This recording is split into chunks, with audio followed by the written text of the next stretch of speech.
Ito pala yung papisa natin na galing sa brooder natin. Lahat yan masisigla. Wala tayong mortality mula nung ginamit ko yung ganong klase ng brooder natin mga idol. Hello guys, gusto ko lang i-share sa inyo itong bagong pamamaraan ko ngayon ng pag-brooding sa ating mga sisiw. Matagal ko na dati nakita to pero hindi ko alam kung paano gawin at gaano ka-importante yung ganitong klase ng brooder sa ating mga sisiw.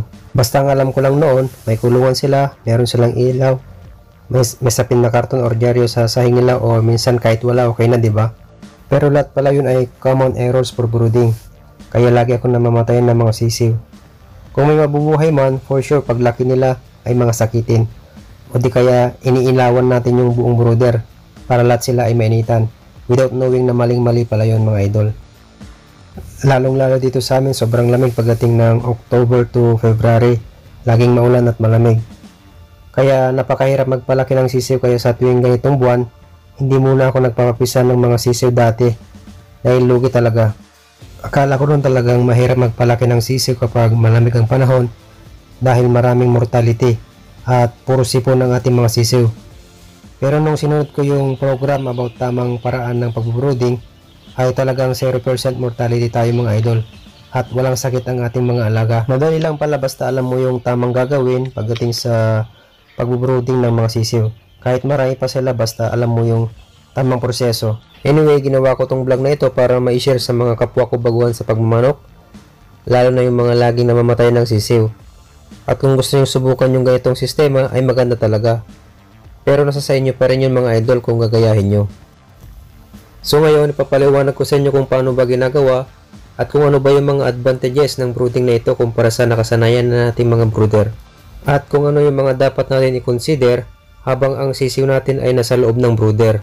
At kung interesado ka sa aking video, panoorin mo hanggang sa dulo ng video na to at huwag kalimutang mag-subscribe para updated ka sa darating pang mga videos.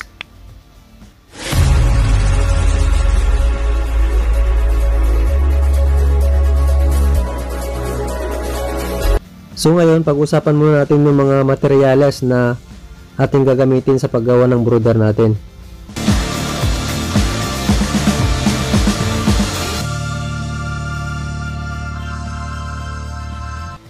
So simple lang naman ang kailangan natin mga idol. Kailangan lang natin ng isang GI sheet, bali hatiin natin siya at magpo-form tayo ng pabilog. Pwede tayo gumamit ng kawayan pang-ipit para pagdugtungin yung dalawang dulo ng yero natin. So kung mapapansin nyo, simple lang ang ating ginamit. Bale, yung divider nila ay karton yan. Pwede din tayo gumamit ng plywood o mga sako basta kulob yung brooder natin. Kasi meron tayong may maintain na temperature dyan sa loob. Kasi kung merong butas yung gagawin natin brooder, ay useless lang yung pailaw natin. Kung hindi natin makuha yung tamang temperature base doon sa edad ng ating mga sisiw. At kailangan din natin ng kawayan or kahit kahoy pang support sa taas ng ating gagawing kwarto nila. Kailangan din natin ng sako para sa flooring nila bago natin ilagay yung rice hull na 4 inches ang kapal. Bukod sa rice hull, pwede tayong gumamit ng carbonized rice hull, kusot, rice straw at shredded newspaper. Basta 4 inches. At syempre, ang isa sa pinaka-importante ang kailangan natin ay yung source of heat natin, ang incandescent bulb o yung mga heater. Huwag lang tayo gagamit ng puting ilaw dahil hindi ito magbibigay ng sapat na init sa ating brooder. Itong brooder na to ay kaya niya ng 50 to 60 piraso na sisiw hanggang 30 days. Ang diameter nito ay 1.5 meters. Pero kung nasisikapan kayo pagdating ng 30 days, pwede naman dugtungan ulit. Maglagay lang ulit ng GI sheet. Ang kagandahan dito sa ganitong brooder pwede tayo mag-extend kung gusto natin. Ang tawag pala dito ay brooder ring. Ito ay mainam sa loob o kulob na lugar, yung walang hangin na pumapasok sa lugar. Kasi iniwasan natin yung direktang mahanginan ng ating mga sisiw, lalong-lalo na from day 1 to day 10.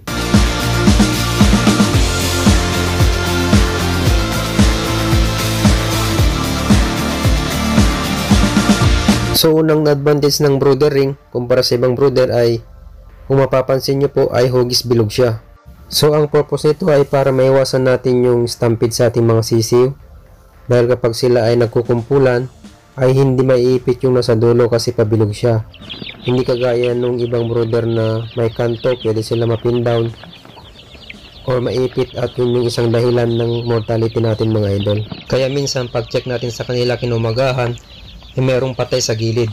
Malamang naipit ito sa gilid ng brooder natin at yan yung iniiwasan natin. Ang pangalawang advantage ng broodering ay kung mapapansin nyo ay meron silang kwarto at yun lang yung may ilaw or source of heat natin. So bakit ganito? Bakit hindi ilawan ang buong brooder?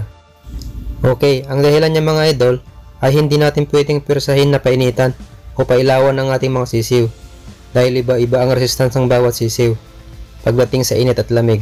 Kumbaga meron yung malalakas sa lamig at meron naman yung mga ginawin na sisiw. So yung mga nilalamig, papasok po yan para magpainit sa loob. At yung mga naiinitan naman, lalabas po yan. So mas maganda kung ganito yung proseso para hindi mapersa at ma-stress ang ating mga sisiw. Kumbaga, relax lang sila at for sure, mas healthy po sila. Pangatlo ay kung mapapansin nyo ay may kurtina yung butas ng brooder natin. So ang purpose po niyan ay gusto natin gayahin yung feather ng kanilang nanay na parang pumapasok sila sa nanay nila sa tuwing sila ay nilalamig. Dahil gusto natin kopyahin yung natural way para mas healthy at mas masaya ang ating mga sisiw. Hindi yung na-stress sila. Dahil sa brooding stage, ang pinaka-importante sa lahat. Dahil dito nakasalalay ang productivity at performance ng ating mga sisiw. Kung sa brooding stage pa lang ay palpak na, for sure, lugi tayo. At yan yung iniiwasan natin. Dahil sa panahong ito, dito na-develop ang kanilang weight, muscles and skeleton, good organs, and immune system. At kapag na-delay or nahinto dahil sa stress, ay siguradong hindi maganda ang kalalabasan ng ating mga alaga. Kaya kailangan natin mag-focus dito sa brooding stage pa lang.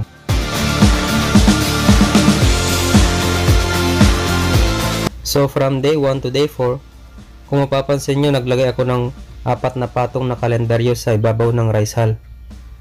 Mas maganda kung dyaryo sana pero walang available sa lugar. So araw-araw natin tinatanggal yan isa-isa hanggang 4 days old sila. Ang purpose nito ay para hindi kainin ng ating mga sisiw ang rice hull dahil hindi pa nila alam na hindi nakakain ito. So ito yung mga sisiw natin. Kung mapapansin nyo, more on play sila.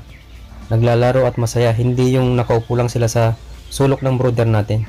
So ngayon, ipapakita ko naman sa inyo yung loob ng brooder natin. At ito naman yung loob ng brooder natin. So ito yung mga nilalamig, nagpapainit. From day 1 to day 7, kailangan natin ng consistent heat from 32 to 34 degrees Celsius. At yung mga hindi naman nilalamig, andito sila sa labas. So ito yung kagandahan dito, hindi sila napipersa sa init. Ito yung nagustuhan ko sa brooder na ganito.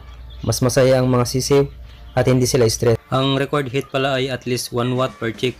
Pero hindi porket may 50 heads tayo, ay 50 watts na rin ang ating ilalagay. Marami tayong factor to consider. Depende sa lugar, klima, laki ng brooder natin, or kung ano yung mga ginamit natin insulation sa brooder natin. Ang pinaka-importante ay obserbahan lang natin sila every time para ma-monitor natin palagi yung kanilang behavior kung nilalamig sila or hindi.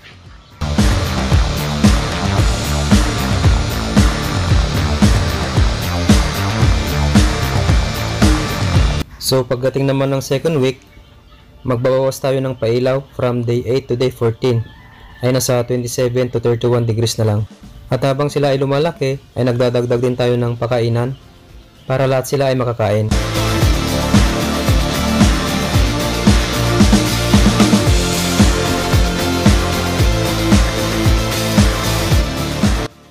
At kapag third week na sila, magbabawas ulit tayo ng heat ng 2 degrees pa unti-unti hanggang ma-reach natin yung 20 degrees hanggang 18 weeks sila.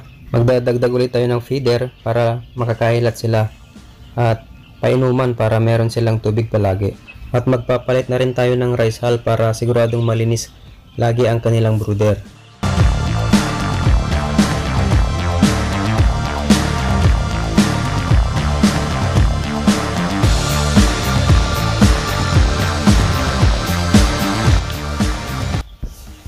So eto na sila mga idol, kung mapapansin nyo, lahat sila ay malalakas at healthy. Dalawang pisaan to, kaya kung mapapansin nyo may mga maliliit at may mga malalaki. Bali going 40 days old na to. Sa totoo lang pangit yung ganito, magkahalo yung hindi magkaedad at magka-size dahil hindi makakain ng maayos ang mga maliliit.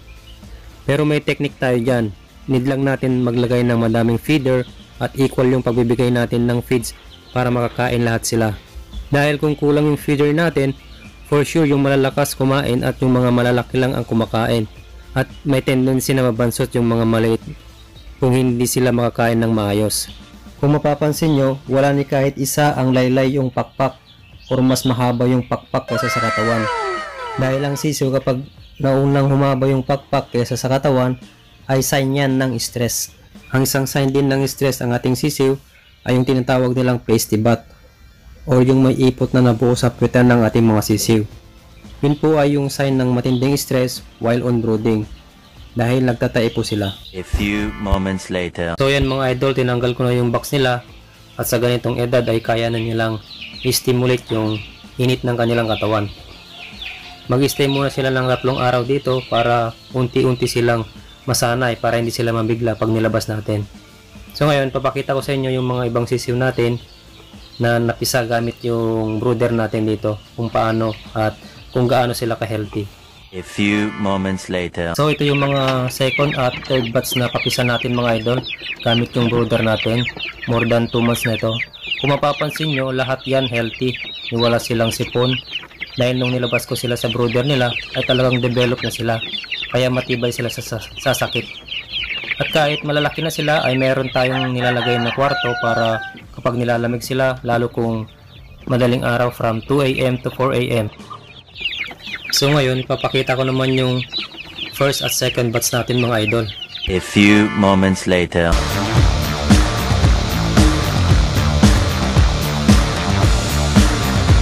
Ito naman yung first at second batch natin. Lahat din sila healthy. Dapat meron silang enough space para maiwasan natin yung stress at magbigay din tayo ng malaking feeder para lahat sila ay makakain at painuman.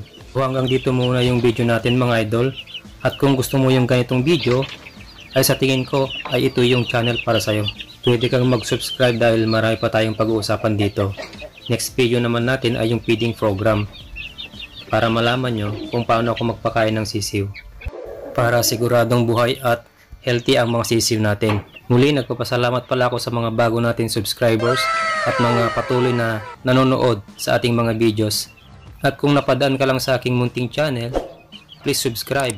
Napakalaking tulong ito sa akin. Muli, maraming salamat and happy farming.